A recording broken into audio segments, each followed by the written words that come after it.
Peoples, what's going on, man? It is your boy Fly Guy Fishing. We are here, man, to do a quick video. I'll try to make it as quick as I can anyway. Going to do a bit of a product review, right? So those of you that know me know I have a lot of rods. But right now I have kind of narrowed my rods down to one company. Abu-Garcia Rod is what I have. I have their, I think it's called their Vengeance line, and I also have their newest line that has come out, the Veritas line. And I'm going to do, I have about 4 rods from that particular line. I think there's only 4. And I have them all. Got them when they first came out and paid the full price for them. I'm not going to tell you what the full price was because, yeah, I might get in trouble. So I'm not going to do that. But bought these, man, have fished with them, and thoroughly enjoy these rods. These are some really good rods. So we're gonna dive right into it, man. I'm gonna start off with the 7-foot medium heavy rod. And so these rods are they're white. They have a little gray in them. I doubt my camera's gonna zoom in there or automatically zoom or whatever.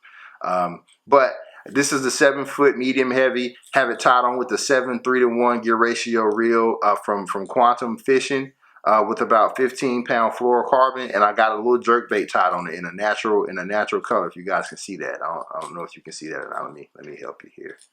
Let me so you guys can see that.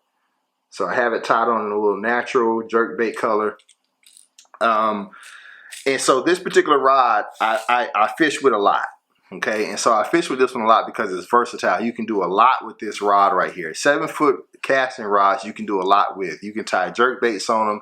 You can tie finesse rigs on them. You can tie weightless Senkos, Texas rig. You can do a lot with these. You can do you know, shallow diving crankbaits. You can do you know, the lipless crankbaits. You can do a lot with this particular rod. So I have this rod for that reason, and I have several other 7-foot medium heavy rods for that reason, so you can tie on different presentations and you don't have to waste time cutting off and tying on new baits every time you want to change your bait. But great rod, man. Cast really good, really smooth. If you go check out my latest video of me actually catching a fish, I caught it on this rod right here. This is the rod that I caught that fish on. It was a little dink, but you know, it's a fish nonetheless. When you fish and you're trying to fish and you want to catch fish, you don't really care about the size, especially when you haven't caught any in about an hour and a half. So we'll move to the 7.6 medium heavy rod from that same line.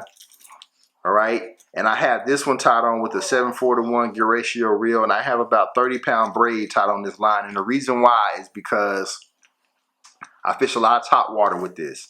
A lot of frogs, a lot of walking baits, stuff like that. I got a walking bait tied on it right now. I don't, you know, if you guys can see it. Let me see if I can fix it and not get a hook in the hand. That's ideal. You don't want to get hooked in the hand. But if you guys can see that right there, that top water walking bait. So I've caught several fish on this particular bait. It's in a natural color. Looks really good in the water. Makes a lot of noise, and it gets a lot of good strikes. I actually did catch a fish on this. Maybe, when did I go fishing the other day? Down there at Dewey's. I want to say it was maybe like last week or 2 ago. No, it wasn't 3 days ago. But I recommend that if you're not used to top water fishing, because it's a long rod. It doesn't take a whole lot to get your cast out there, and the action is good. You know, having a longer rod makes even the slightest, you know, slip of your wrist gets a good action on the bait, so it doesn't tire your arm out. Now, if you're fishing, you know, like a 7.2, 7.3, 7.4, you know, even on down to like a 7-foot, like it's gonna tire you out because you're gonna have to do more to work that bait through the water. So I recommend a 7.6 for that. And plus, if you're fishing a frog and you're fishing it in some vegetation, you want a rod that's going to be sturdy enough to to pull that fish out of that vegetation, so you don't get hung up in it and they get off and you lose a monster, right? So there's that. So that particular rod. The next one, man, is their spinning rod. So the spinning rod in that series is a 7. I think this is 7. Yeah, 7 foot. 7 foot, medium heavy. And I got it tied on with a 5:8 to 1 gear ratio reel. My wife bought me, and this reel is also from Abu-Garcia. My wife bought me this reel maybe a couple years back ago, and I got a little broke back jerk bait tied on it. You know what I'm saying? You generally, most of the time, if you throw that, it's very rare that you'll get a really large fish, but you will catch a bunch of fish if you throw this, especially in the fall season. But you can throw a whole bunch of stuff on this, man. You can throw finesse rigs. You can throw drop shots if you want to. Some people like a longer rod for a drop shot, but you can throw a drop shot on it and it'll fish it just fine. It won't be a problem at all fishing a drop shot with a 7-foot medium heavy reel. You can. So this next rod that I have of this particular series, man, is the longest one. It's the biggest one. It's a 711 heavy, right? 711 heavy, man, and I got a deep diving crankbait tied on that reel. If you can see it in the chartreuse color and blue, see that? Unfortunately, right, I do not get a lot of time or go a lot of places where I can fish this particular rod, but I'm looking to change that soon. And the reel that I have tied on here is probably a little too fast for this. It's an 8-3 to 1. But this particular reel is special because it was new. I don't know how new it is now because I got it when it first came out. It was about $200. This particular reel is Kevin Van Dam. He did a collaboration with Luz and another angler to make a skipping reel. That's what this reel is. It's technically designed for skipping, but you can fish other things on it. I'll probably end up changing this reel out because of the fact that it's for skipping mainly. And I really, I want to try it out on this crankbait to see how it does, but I don't think I'm going to enjoy the way that this particular reel fishes with this crankbait. So I may change this reel out and put on something a little bit slower. But needless to say, man, I really do want to try fishing this rod a little bit more often. Because I just like it, man. It's big, it's bulky, it's heavy, and you can catch some humongous fish on this rod, man. You can catch some big bass on this rod, and that chartreuse color right there, man, is some dirty stained water that'll look. I mean, I feel like they'll slam it, dude. So that's that rod series, man. All of them are great rods. I do recommend that you get them.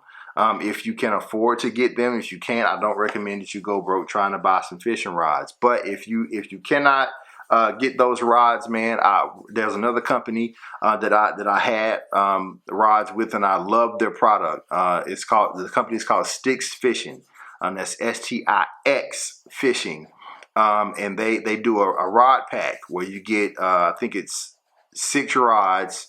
You get a 7.6 medium light, a 7.3 medium heavy spinning, 2 spinning rods, and then you get a 7-foot, a 7.3, a 7.6, and a 7.8.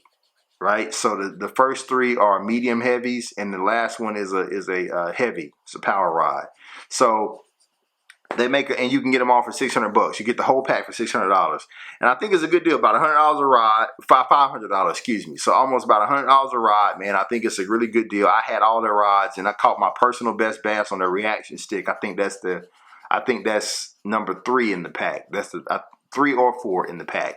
Their reaction stick. Caught my personal best bass on a lipless crankbait by Zebco, and 10 pounds, 2 ounces. Caught that on that particular rod, so they make a good product too. And so if I ever get a chance to get some more of their rods, I'll do a product review of them too. I think I have one on my YouTube page. If you go check that out, I think it's one up there already. But that's it, man. That's what I wanted to share with you guys today. So if you have any questions about any of these rods and how they fish and stuff like that, how I like them, what kind of reels, because I always change my reels and stuff out, what reels I'm using, what kind of line I have tied on, what baits I throw with what rod. Just drop it down in the comment section below, man, as my daughter pats my afro, and I'll answer your questions as best as I can, right? So that's it, man. Hope you guys enjoyed it. See you next time.